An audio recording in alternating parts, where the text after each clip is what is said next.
It's very interesting. I've really found all the different comments and the different way people are coming at this issue. But this isn't a new issue. This is an old issue. In fact, I have a copy of my local newspaper, the Cranston Herald, dated Thursday, January 7th, 1982. And the headline, top headline reads, "Electric Bill Shocks Representative into Action." 1982. The problem we have in this state that I've seen, and I've been a member of the General Assembly for just 2.5 years now, but I also have been one, if only, member of the General Assembly at every single rate increase hearing since elected. In fact, the very first one I just gotten elected, it was for a 30-something% increase, and I sat here with Representative Diaz from Providence. Only 2 there, first time. But I've been at every one. And I think this latest rate increase has shocked a lot of people because this room is full. But one of the things that always concerns me about this state is, and I said this to the Speaker, why are we always reactive? Why are we never proactive? That's my question. Not to hurt your feelings this morning, but I did write a letter to the editor. I was the first one out of the box, and there's been a lot of people commenting. And I did somewhere in there say, maybe the PUC, if it's not doing its job, maybe we need to have something else. Apologize for that. Maybe not. Grace Diaz suggested maybe we needed to expand the size of this committee to include people of color, different ethnicities. Yes. I, in fact, had put in a bill that was well received but did not pass that said if we go to a certain level of increase, that there would have to be hearings at the General Assembly for justification of those increases at a certain level.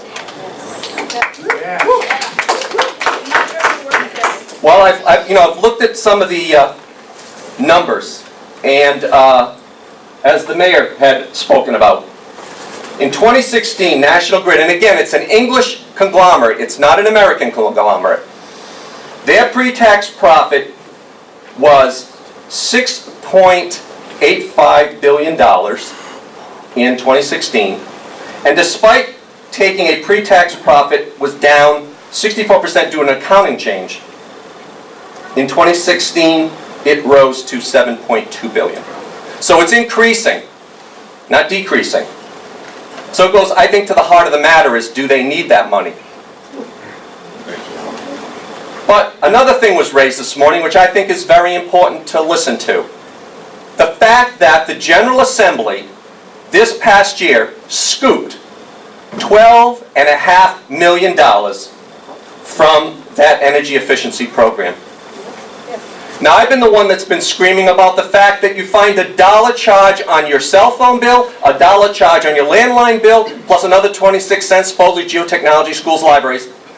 The state has been taking out of the pocket of hardworking Rhode Islanders something that's supposed to go to 911, a system that ceased to exist in 2008. As of 2009, the state has taken almost $117 million out of hardworking Rhode Islanders' pockets, telling them it's going for one thing when it's going to another.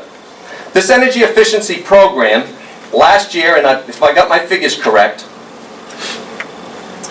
on the side of electricity, this charge that's on our electric bills raised $94.5 million. On the gas side of the house, $39.8 million. Where did all this money go?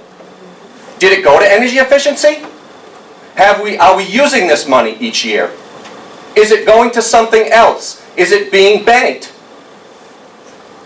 Because this money, the $12.5 million, and I would suggest the $15 million from 911, that's going into the general fund, as this scoop did, could be better served, better used to help hardworking Rhode Islanders who are struggling with their bills, who are struggling with the high prices of energy. As this compelling story we heard from this woman this morning. So, I have some questions this morning, and this is the questions I have. A few. What solutions has National Grid considered to lower the cost of power? That's question number one. Good. Number two, what have they done over the past few years to lower the cost of power? Question three, are rate increases anticipated in the future? I think we have a right to know that. Number 4, how can National Grid keep Rhode Island residents aware of potential shifts in cost? Because it seems like we're always just shocked, literally, by a headline. Raise 30%, raise 53%. We need to be better informed on a regular basis of exactly what's going on. And how much, and this is the other question I have this morning, how much will National Grid realize from this current rate increase? I haven't seen that number. Also, we're talking about different entities here, and my wife has a great expression, you hit from where you sit. And so, depending on the entity, somebody might be more interested in solar, or wind, more transmission lines, whatever. But, a few years ago we were talking about bringing hydropower down from Canada. And we were talking about trying to bring those transmission lines across state lines. What's happened with that? And I do agree that one power plant that we were going to build up in Burrowville, the fight over water, too much use of water, dirtying the environment or ruining the pristine nature of the northern part of our state. I was just at a conference in July. The state of Wyoming is running a contest for a company to build the most efficient power plant possible. I think there's a $100 million prize. And it even captures CO2 and reuses that. Again, reactive versus proactive, whatever that looks like. So this morning, what I am calling for, what I intend to introduce, and I'm proud I did not vote for our last budget because there was too much scooping going on. Hard-working people thinking money's going one place and it's going somewhere else. Now, what part does the PUC play in that when they scoop? You just say, whatever.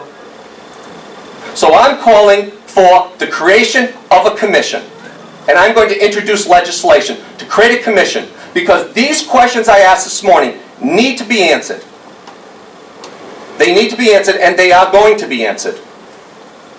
And so I'm going to put in a bill to create the commission. And I know my fellow Rep. Regenberg is here. I know Mayor Fung is here as well, Lieutenant Governor. And I'm asking for their support for the creation of this commission, to bring the folks forward and to get answers to questions that people have. And these stories that we heard, these couple of stories, because there's not a lot of time this morning, we need to hear these stories because I've heard from other people not just people who are struggling, but people who have intimate knowledge about what goes on within National Grid. And there are some issues that I'm concerned about.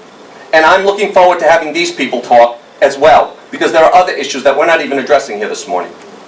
And I want to hear from those people too. So that's what I'm going to be calling for. And I'm hoping that the Speaker and the Senate President will support that commission and that we will get the answers that we're looking for. And hopefully help people understand and give people some idea of, so they can plan. But in addition, if money is being wasted or taken from where it needs to be, if we have these energy efficient programs and it's not being fully used, then we need to do something about that too.